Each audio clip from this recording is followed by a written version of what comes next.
When it comes to pet battles, you probably look at it and think, well, on the face of it, this seems very simple. You just grab yourself a few pets, you go out in the world, and you'll slowly level them up. Well, actually, there's tons going on under the hood that you need to know about. There's no point going out and spending hours and hours on farming what you would consider a rare pet, for it then to turn out to not actually be the best version of that pet that you can get. What's going on with my hat? For some reason, it turns round whenever I'm doing pet battles. Also, very shiny. Thanks for subscribing. If you haven't already, you might as well hit it now. So today, I want to talk you through everything from where to start, where to get pets that sell for really big gold, how to boost them pets for even bigger gold, and actually, in general, how to level pets really, really quick, which is actually a really popular question when I'm streaming, which is pretty much every night for about 10 to 12 hours on Kick. There's a link in the description. You might as well come over and give us a follow. And actually, leveling pets to 25 takes no time at all once you've got your initial pets leveled up and out of the way. And then also when you get these random stones that you can use to upgrade the rarity of your pets, what pets should you actually be using them on? Now, I also want to talk about a couple of add-ons that really help with everything we're going to talk about today, so I want to get those out of the way first. But the two that you absolutely should get is Battle Pet Breed ID. This is going to be extremely important when you're trying to get that perfect version of the pet that you want to farm. And then also Pet Tracker, which Pet Tracker just has tons and tons of great built-in features,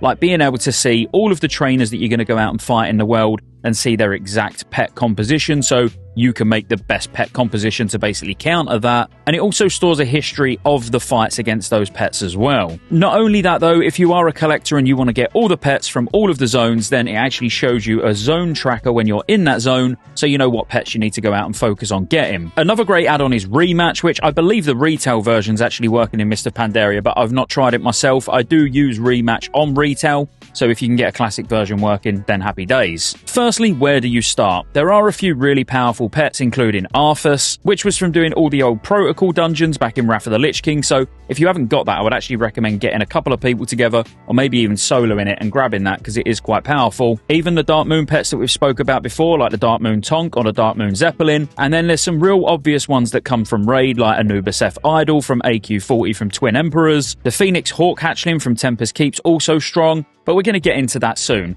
Really, just use any 3 pets and start leveling them up. And the way you're going to do this is just work your way through the quest line. Now, I know this seems really basic, but this is just where you should start. Now, the reason I spoke about the add-ons right at the start is because this is going to help straight away. When you open your pet journal, if you go to Rivals, you'll be able to see what pet trainer you're currently on the quest for. So if, for example, you're on your way over to fight Lindsay in Red Ridge Mountains, you can see what level her pets are and what type they are. So preferably here, you know you're going to want to use beast abilities of some description, because these are critters and they're going to be taking that extra damage from beast abilities. The main thing about this though is that you can see the levels. So you know on your way to flying over to defeat Lindsay, you at least want one of your pets to be around the same level as her pets. And then when you're moving on to Eric Davidson, you know they're level 7, so you probably want at least a level 6. So on your way between pet battle and pet battle, just have a quick check at what level the pets are and do a few wild pet battles just out in the open world, just to grab a level or two on your way to defeating the pet trainers, and then just do that all the way until you run out of quests and they become dailies. Once you've finished all of the pet battle trainers, you should be at the point where you've got a few level 25s, or at least they're going to be very close. Now you can start boosting other pets now. My personal preference here is to actually go around and do the dailies each day, carrying 1 or 2 pets. So that would be having one really strong pet and one really low level pet, and just going through all of the dailies, and by the time you've done those daily pet battles, you're going to have an extra 2, maybe even 3 pets leveled up to level 25. But another really good way of boosting pets is by literally boosting pets. Go to somewhere where there's lots of pet battles going on, start with a level 1 and just survive that first round, and then switch to a level 25 pet.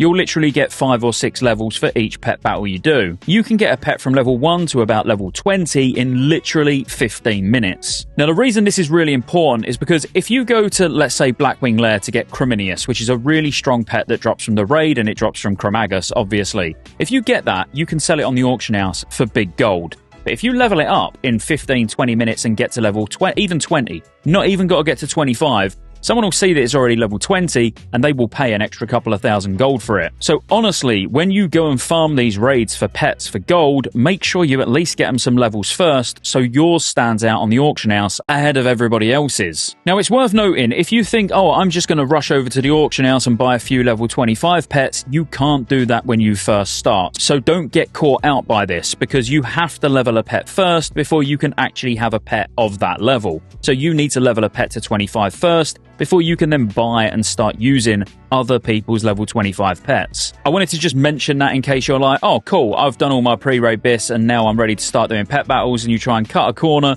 by going to the auction house and spending 10,000-15,000 gold on a pet that you're not going to be able to use. Now that covers where to start well enough. Just go through the quests and you now know how to boost pets up to level 25 very quickly. Now what about these rare pets that you're seeing everybody talk about that come from raids? Firstly, it looks like Nax is bugged. So yes, there's pets like the Stitched Pup or the Fungal Abomination. These currently, at the time of making this video, are not dropping. Now it's maintenance day in NA, so that could be fixed and they get added in, but they don't actually come to a later phase anyway. They weren't in originally with Mr. Pandaria when it launched. It come in a later phase, so they could be holding these back until phase 2 maybe. So at the moment, don't waste your time going to Nax because it would appear that they're not dropping. However, going to places like Molten Core, Blackwing Lair, Karazhan, SSC, TK, some of these are a little bit challenging for certain classes, but most classes will be absolutely fine. I personally have been solo in places like Molten Core and Blackwing Lair, but then I've been buddying up with my friend Stark, and we've been duo in places like AQ40. We even went and duoed Nax and found out that nothing was dropping. And quite honestly, while I know you're thinking, yeah, but who gets the pet? Are you just going to roll? That's a waste of time. You should have went on your own.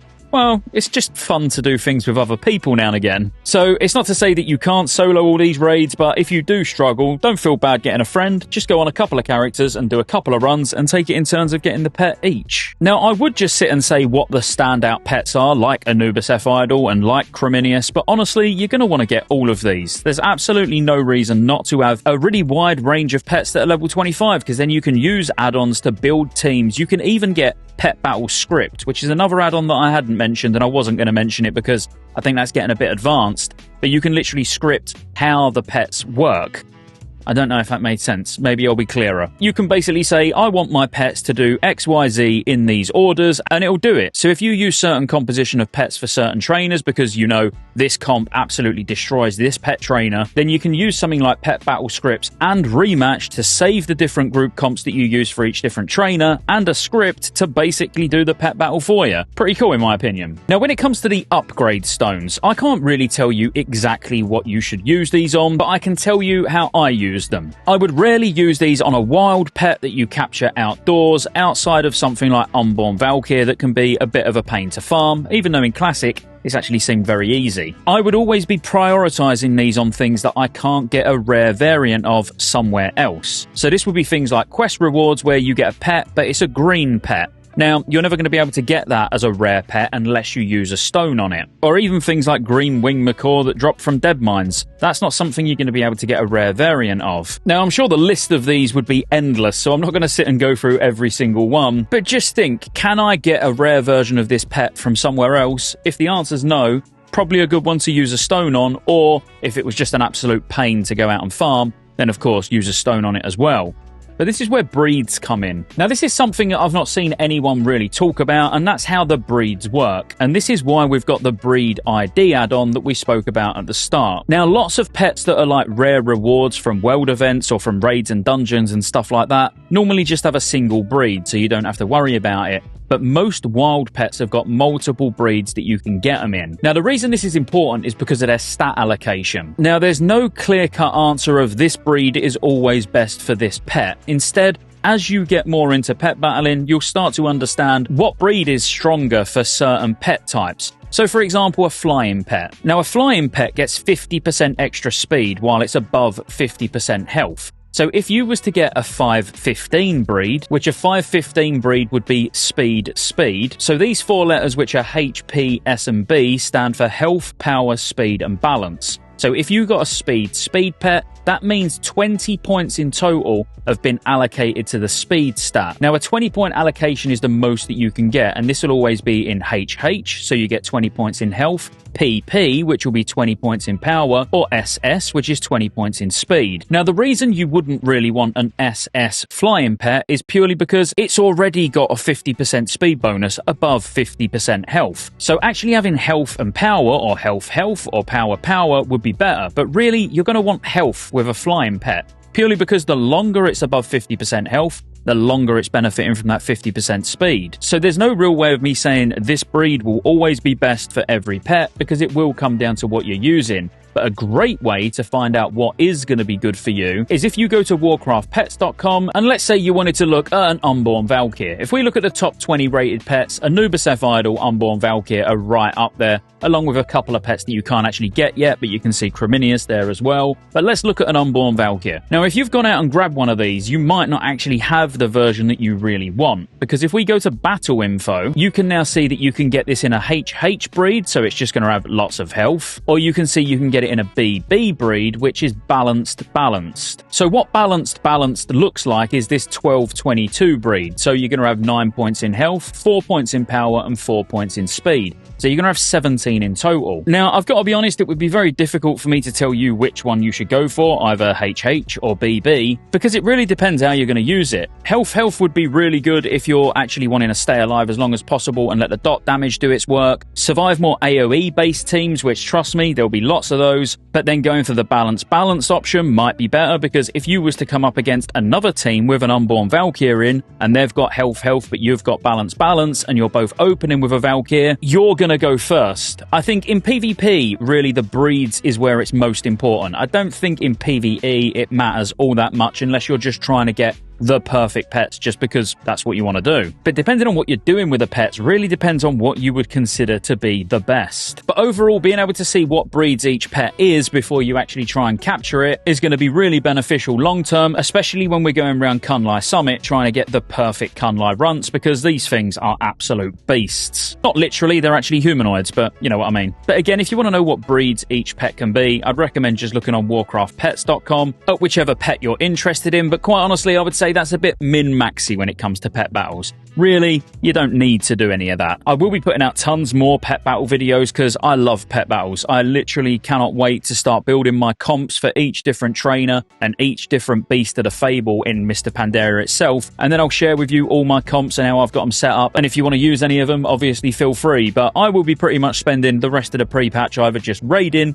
or doing pet battles or doing the old raids to get the pets that I'm missing. If you enjoyed the video, as always, be sure to like and subscribe. Make sure you check out Rested XP, links in the pinned comment in the description. Obviously, you do get the quest stacking guide and all that with it as well, and obviously it is very fast. If you're leveling a monk, Rested XP is the way to go.